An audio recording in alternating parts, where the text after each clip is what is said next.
ಓಂ ಶ್ರೀ ಗುರುಭ್ಯೋ ನಮಃ. ಶ್ರೀರಾಮ ಜಯಂ. ಶುಕ್ಲಾಂಬರಧರಂ ವಿಷ್ಣುಂ ಶಶಿವರ್ಣಂ ಚತುರ್ಭುಜಂ ಪ್ರಸನ್ನವದನಂ ಧ್ಯಾಯೇತ್ ಸರ್ವವಿಘ್ನೋಪಶಾಂತಯೇ. ನಮಸ್ಕಾರ. ಮತ್ತು ಅಮರ ಭಾರತ ಚಾನೆಲ್ಗೆ ನಿಮ್ಮೆಲ್ಲರಿಗೂ ಸ್ವಾಗತ, ಸುಸ್ವಾಗತ.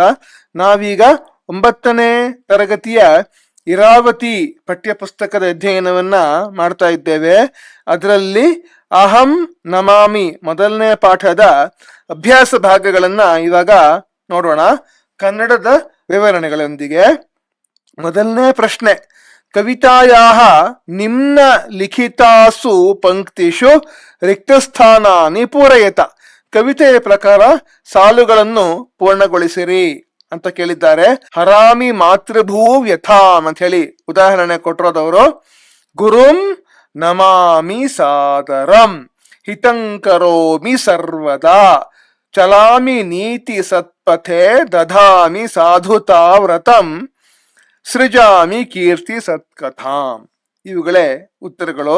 ಮುಂದಿನ ಪ್ರಶ್ನೆ: ಏಕಶಬ್ದೇನ ಉತ್ತರಂ ಲಿಖತ. ಒಂದೇ ಪದದಲ್ಲಿ ಉತ್ತರಿಸಿರಿ. ಅಹಂ ಕಾಂ ನಮಾಮಿ ಮಾತರಂ ಅನ್ನೋದು ಉತ್ತರ. ಕಿಂ ಕರೋಮಿ ಸರ್ವದಾ, ಹಿತಂ ಕರೋಮಿ ಸರ್ವದಾ ಅಥವಾ ಶುಭಂ ಕರೋಮಿ ಸರ್ವದಾ ಅಂತಲೂ ಈ ಎರಡು ಉತ್ತರಗಳು ಸರಿಯಾಗಿವೆ. ಅಹಂ ಪ್ರಭುಂ ಕಥಂ ಜಪಾಮಿ ಸಾದರಂ, ಗೌರವ ಭಾವನೆಯೊಂದಿಗೆ ನಾನು ದೇವರ ಜಪವನ್ನ ಮಾಡ್ತೇನೆ.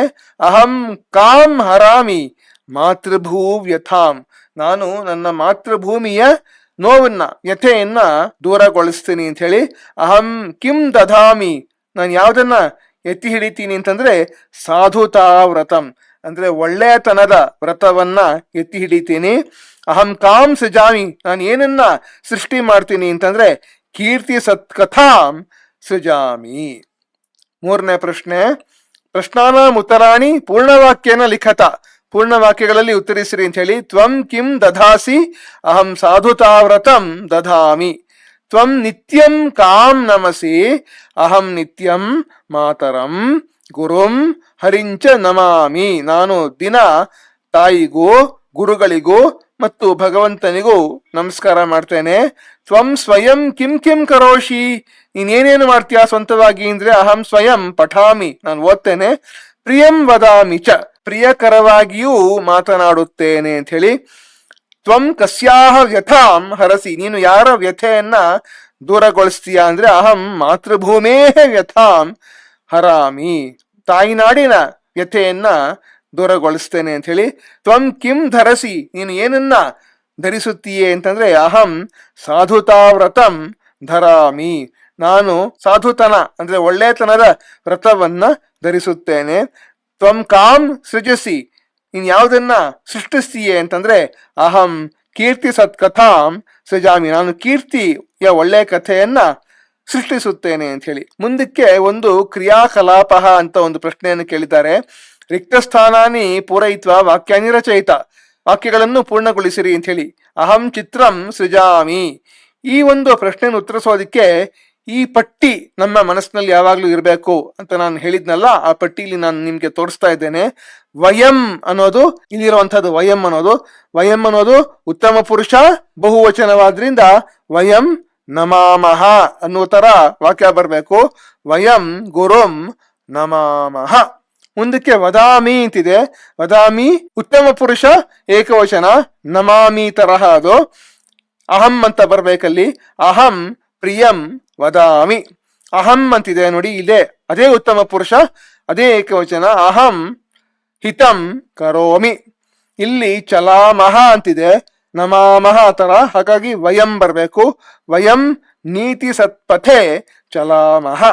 ತ್ವಂ ಅಂತಿದೆ ಇಲ್ಲಿ, ಮಧ್ಯಮ ಪುರುಷ ಏಕವಚನ. ತ್ವಂ ನಮಸಿ, ತ್ವಂ ಮಾತೃಭೂ ವ್ಯಥಾಂ ಹರಸಿ. ಇದೇ ರೀತಿಯಲ್ಲಿ ನೀವು ಕೂಡ ಅನೇಕ ವಾಕ್ಯಗಳನ್ನ ರಚಿಸಬಹುದಾಗಿದೆ. ನಿಮ್ಮ ವಾಕ್ಯಗಳನ್ನ ನೀವು ರಚಿಸಿ ಕಮೆಂಟ್ ಮೂಲಕ ನನಗೆ ತೋರಿಸಿದರೆ ನಾನು ಅದನ್ನು ನೋಡಿ ಆನಂದ ಪಡ್ತೇನೆ. ಮುಂದಿನ ಪ್ರಶ್ನೆ: ಏತೈಹಿ ಕ್ರಿಯಾಪದೈಹಿ ವಾಕ್ಯ ಅನಿರಚಯಿತ. ಈ ಕ್ರಿಯಾಪದಗಳಿಂದ ವಾಕ್ಯಗಳನ್ನು ರಚಿಸಿರಿ ಅಂತ ಹೇಳಿದ್ದಾರೆ. ಇಲ್ಲಿ ನಮಾಮಿ ಅನ್ನೋದು ಉತ್ತಮ ಪುರುಷ ಏಕವಚನ ಪದ. ಎಲ್ಲವೂ ಕೂಡ ಹಾಗೆ ಇರುವಂತವುಗಳು. ನಮಾಮಿ, ಚಲಾಮಿ, ಪಠಾಮಿ, ಸೃಜಾಮಿ, ಜಪಾಮಿ, ಕರೋಮಿ. ಹಾಗಾಗಿ ಎಲ್ಲ ಅಹಂ ಅನ್ನೋ ಪದವನ್ನು ಉಪಯೋಗಿಸಿಯೇ ವಾಕ್ಯಗಳನ್ನು ರಚಿಸಬೇಕು. ಅಹಂ ಹರಿಂ ನಮಾಮಿ, ಅಹಂ ಪಾಠಂ ಪಠಾಮಿ, ಅಹಂ ಪ್ರಭುಂ ಜಪಾಮಿ, ಅಹಂ ನೀತಿ ಸತ್ಪಥೆ ಚಲಾಮಿ, ಅಹಂ ಕೀರ್ತಿ ಸತ್ಕಥಾಂ ಸೃಜಾಮಿ, ಅಹಂ ಹಿತಂ ಕರೋಮಿ. ಇದೇ ರೀತಿ ನೀವು ಕೂಡ ನಿಮ್ಮ ಸ್ವಂತ ವಾಕ್ಯಗಳನ್ನು ರಚಿಸಿ ಕಮೆಂಟ್ ಮೂಲಕ ತಿಳಿಸಿ ಅಂತ ನಾನು ಕೇಳ್ಕೊತೇನೆ. ಮುಂದಕ್ಕೆ ಶಿಕ್ಷಕೇನ ಬಾಲಕೈ ಸಹ ಸಸ್ವರ ಗಾನಾಯ ಪ್ರಯಾಸ ಕರಣೀಯ ಅಂತ ಹೇಳಿದ್ದಾರೆ. ಈ ಪದ್ಯವನ್ನು ನಿಮ್ಮ ಅಧ್ಯಾಪಕರೊಂದಿಗೆ ಮಧುರ ಸ್ವರದಲ್ಲಿ ಹಾಡಿರಿ ಅಂತ ಹೇಳಿ ನಾನು ಇದೇ ಪಾಠದ ವಿಡಿಯೋನಲ್ಲಿ ಆ ರೀತಿ ಹಾಡಿದ್ದೇನೆ. ನೀವು ನಿಮ್ಮ ಸ್ವಂತ ರಾಗದಲ್ಲಿ ಹಾಡಿ ಆನ್ಲೈನ್ ನಲ್ಲಿ ಪೋಸ್ಟ್ ಮಾಡಿ ನನಗೆ ಲಿಂಕ್ ಅನ್ನು ಕಳಿಸಿದ್ರೆ ನಾನು ಅದನ್ನು ಕೇಳಿ ಆನಂದಿಸ್ತೇನೆ. ಇಲ್ಲಿಗೆ ಈ ವಿಡಿಯೋನ ಮುಗಿಸುವ, ಈ ಪಾಠವನ್ನೇ ಮುಗಿಸುವ ಸಮಯ ಬಂದಿದೆ.